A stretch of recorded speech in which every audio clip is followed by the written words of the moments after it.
जय श्री राम साथियों। आप सभी का स्वागत है आपके अपने YouTube चैनल महर्षि ज्योतिष केंद्र में। साथियों, आज मैं बात करूंगा विदेश यात्रा के ऊपर में। विदेश जाने का क्या कुंडली में योग होता है, योग है या नहीं है हमारी में। और मेरे पास में अभी 1-2 महीने पहले एक जातक आए थे, एक व्यक्ति आए थे। उन्होंने पूछा था कि मेरे जॉब में जो है मेरे नाम की चर्चा विदेश जाने के लिए चल रही है, 1-2 आदमी और नॉमिनेट है क्या, और उसमें मेरा भी नाम है, क्या मैं विदेश जा सकता हूं। तो उन्होंने मेरे से प्रश्न किया था। ये प्रश्न साथियों, हम वैसे तो जन्म कुंडली से देख सकते हैं, लेकिन अगर हम इसको हुरारी कुंडली से देखें तो हमें सटीक इसका जवाब मिलता है। तो इस प्रश्न को हमने हुरारी कुंडली से देखा, उनके प्रश्न को। तो जब जातक मेरे पास आया था तो उस दिन जो तारीख थी, आप बोर्ड पर देखेंगे, ये तारीख थी 5 नवंबर और 2024, और समय था शाम को 5:14। ये शाम का समय था। और जो इनका प्लेस था, ये जो एस्ट्रोलॉजर का जो प्लेस होता है वो लेना हमने यहाँ पर, ये फरीदाबाद है। और हुरारी नंबर जब हमने उनसे 1 से 249 तक लिया तो ये नंबर था 14 नंबर। तो इसके आधार पर हमने इनकी कुंडली बनाई, क्योंकि उनका जो प्रश्न था विदेश जाने का था, हमने विदेश का योग देखना था उनका। उन्होंने जो प्रश्न किया था कि मैं जो चर्चा मेरे को ऑफिस में जो चल रही है मेरे जाने के लिए, क्या मेरा नाम उसमें जो है वो जाने का योग बन सकता है या नहीं बन सकता है। तो हमने जब उनकी कुंडली को देखा तो इसमें हम सबसे पहले इसमें ये बताना चाहूंगी, जब भी विदेश या विदेश योग की बात आती है या विदेश से संबंधित बात आती है तो हम इसमें 12वां घर देखते हैं। वैसे हमारा विदेश योग के लिए 3रा, 9वां और 12वां घर जो है, ये हमारे घर इसमें विशेष तौर पर देखे जाते हैं, क्योंकि लंबी दूरी का जो घर होता है वो 9वां और 12वां घर होता है हमारा। और सबसे पहले हम इसमें देखेंगे कि जातक ने जो हमारे से प्रश्न किया वो जेन्युइन प्रश्न था या नहीं था। तो इसमें हम चंद्रमा को देखेंगे। अगर चंद्रमा हमारा रिलेटेड हाउस से घर से कनेक्शन बनाता है, मान लो उसका प्रश्न था विदेश जाने का, अगर वो हमारा चंद्रमा 9वें घर से, 12वें घर से या 3रे घर से जाने के लिए जो हमारा कनेक्शन अगर बनाता है तो उसकी जेन्युइननेस जो है वो बिल्कुल जेन्युइन होती है। उसकी जो है, उसकी जो क्वेरी होती है अपनी पूछने की। और अगर चंद्रमा नहीं बनाता है तो चंद्रमा के नक्षत्र को देख लेंगे हम। तो आइए वो कैसे देखेंगे ये मैं बताने की आपको कोशिश करूंगा, आप वीडियो को पूरा देखना। तो इसमें जो विदेश जाने का जो घर होता है वो 3रा घर, 9वां घर और 12वां घर, ये 3 घर होते हैं हमारे।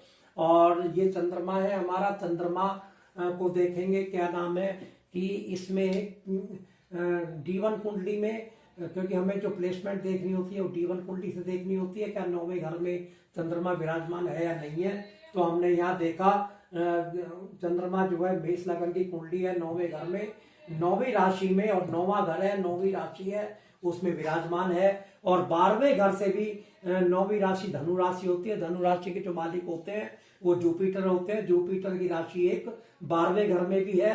तो हमें यहाँ पर ये हमें जेन्युइन उसकी जो है प्रश्न की मिल गई कि इनका जेन्युइन प्रश्न है। लेकिन अगर हमारा चंद्रमा भी नहीं मिलता है तो हम उसके नक्षत्र पर जाएंगे, केतु पे। केतु पे जब हम जाएंगे तो केतु पे हमने देखा क्या हमारा 3-9 से कनेक्शन बनाता है, 12वें घर में डायरेक्ट भी आया हुआ है, 9वें घर में भी डायरेक्ट आया हुआ है। अगर केतु नहीं आता है तो केतु का अपना नक्षत्र देख लेंगे। नक्षत्र देखेंगे तो दोबारा से मून आ जाएगा। मून हमारा ऑलरेडी 9वें घर में हमारा आया हुआ है। तो ये हमने उनकी क्वेरी को, जेन्युइननेस को चेक कर लिया हमने। अब दूसरा पॉइंट देखेंगे कि अब आगे बढ़ेंगे। हमें उस जातक का 50% तो हमें यही, जब साथियों हमारा जो चंद्रमा का नक्षत्र रिलेटेड हाउस से कनेक्शन जब हमारा बना लेता है तो हमें 50% तो यही लग गया था कि हाँ, जाने का योग इनका है। तो अब हम इस कुंडली में आगे बढ़ेंगे, देखेंगे कि पूर्ण रूप से क्या ये विदेश जा पाएंगे या नहीं जा पाएंगे, या केवल चंद्रमा ही इनको सिग्निफाई कर रहा है इनको। तो हमने देखा साथियों, सबसे पहले इसका हम चेक करेंगे कि 12th हाउस का कस्पल सबलॉर्ड जो है केतु है। क्या केतु हमारा 3रे, 9वें, 12वें घर से कनेक्शन नक्षत्र लॉर्ड पर बनाता है हमारा। तो हमने देखा यहाँ राहु आया हुआ है और राहु को अगर हम देखेंगे तो ये केतु से कहीं कनेक्शन इसमें बनाता हुआ नजर नहीं आ रहा है इसमें हमारा, क्योंकि राहु है तो सैटर्न है और जुपिटर है। जुपिटर का भी में भी हमारा केतु नहीं आया है और हमारा सैटर्न में भी केतु नहीं आया हमारा, तो राहु ही आ रहा है वहां पर। अब देखेंगे कि केतु का जो हमारा कनेक्शन है डायरेक्ट में तो 9वें घर से बन गया हमारा यहाँ पर, और 12वें घर में सब लॉर्ड लेवल पर आया हुआ है। और केतु के अगर हम मतलब वैसे तो डायरेक्ट हमारे केतु ने कनेक्शन बना लिया, अगर केतु कनेक्शन नहीं बनाता तो हम इसमें देखेंगे कि हमारा चंद्रमा कहीं से कनेक्शन बना जाए, क्योंकि केतु चंद्रमा के नक्षत्र पर है। तो चंद्रमा को हमने देखा तो 9वें घर में प्लेस्ड है चंद्रमा जो है, तो इससे हमने देखा कि इनका प्रॉमिस जो विदेश जाने का है साथियों वो हमें मिल गया कि ये विदेश जा सकते हैं। अब हमने एक चीज और देखनी है कि इसमें क्या क्या हमारा जो ये 12वें घर का जो सब लॉर्ड है हमारा, ये सब लॉर्ड, क्योंकि सब लॉर्ड हमारा जो साथियों होता है ये उत्पत्ति कारक होता है, हमारा किसी भी बात की उत्पत्ति होती है।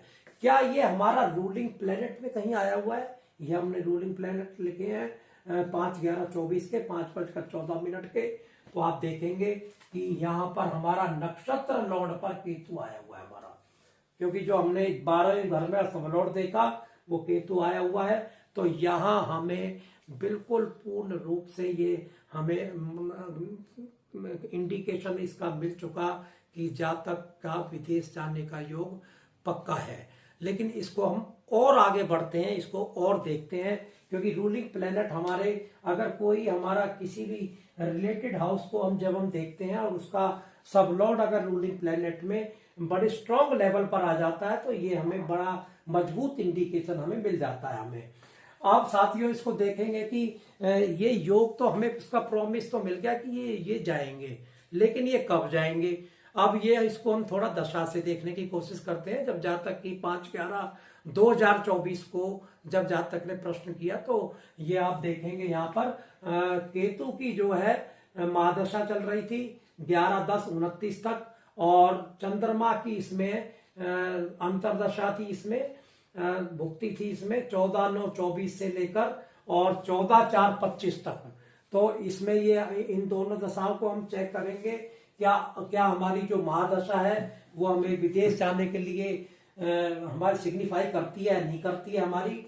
तो हमने देखा साथियों केतु है तो केतु हमारा 12वें घर में भी हमारा यहाँ पर आया हुआ है, हमारा केतु हमारा स्ट्रॉन्ग जो है नक्षत्र लेवल पर भी आया हुआ है हमारा। तो 9-12 के घर हमें सफिशिएंट होते हैं बाहर जाने के लिए। तो हमारी केतु की जो महादशा है उसने हमें बिल्कुल पूर्ण रूप से बता दिया कि इस दशा में जातक जाएगा 2029 तक जाएगा। लेकिन जब जातक ने प्रश्न करा 5/11/2024 को तो ये मून की अंतरदशा चल रही थी चंद्रमा की। तो चंद्रमा की अंतरदशा जो है ये थी 14/9/24 से लेकर 14/4/25 तक। लेकिन जातक ने प्रश्न किया हमारे से 11वें महीने में, तो उसकी जो दशा जो चल रही है ये 4 अप्रैल 25 तक चल रही है। अब ये जो जातक है क्योंकि 9वें जब से 9 ये सितंबर 24 से दशा चली है और नवंबर में उन्होंने प्रश्न किया हमारे से, वहां से और यहाँ तक ये जाने का इनका कहीं ना कहीं योग बनता है या नहीं बनता है, इसको देखेंगे।